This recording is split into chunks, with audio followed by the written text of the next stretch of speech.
أعوذ بالله من الشيطان الرجيم بسم الله الرحمن الرحيم يا أيها الذين آمنوا كتب عليكم الصيام كما كتب على الذين من قبلكم لعلكم تتقون হে ইমানদারগণ, তোমাদের উপর রোজা ফরজ করা হয়েছে যেমন ফরজ করা হয়েছিল তোমাদের পূর্ববর্তীগণের উপর, যাতে তোমরা তাকওয়া অর্জন করতে পারো।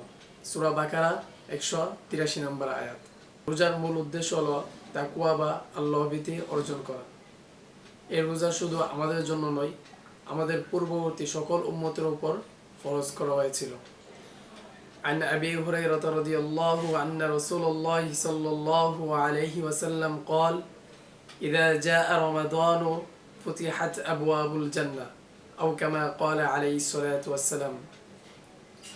অর্থ, রাসূল সাল্লাল্লাহু আলাইহি ওয়াসাল্লাম বলেছেন, যখন রমজান আসে তখন জান্নাতের দরজাসমূহ খুলে দেওয়া হয়। এখন আপনি ডিসাইড করবেন আপনি কি জান্নাতের দরজা দিয়ে প্রবেশ করতে চান কিনা। রমজান মাসে যেহেতু আল্লাহ তাআলা জান্নাতের দরজাসমূহ খুলে দেন, তো এটা একান্তই আপনার বিষয়। আপনি যদি চান জান্নাতে যেতে পারবেন, আপনি যদি চান জাহান্নামেও যেতে পারবেন।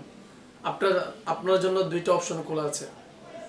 এখন আপনি যেটা দিয়ে প্রবেশ করবেন সেটাই আপনার জন্য।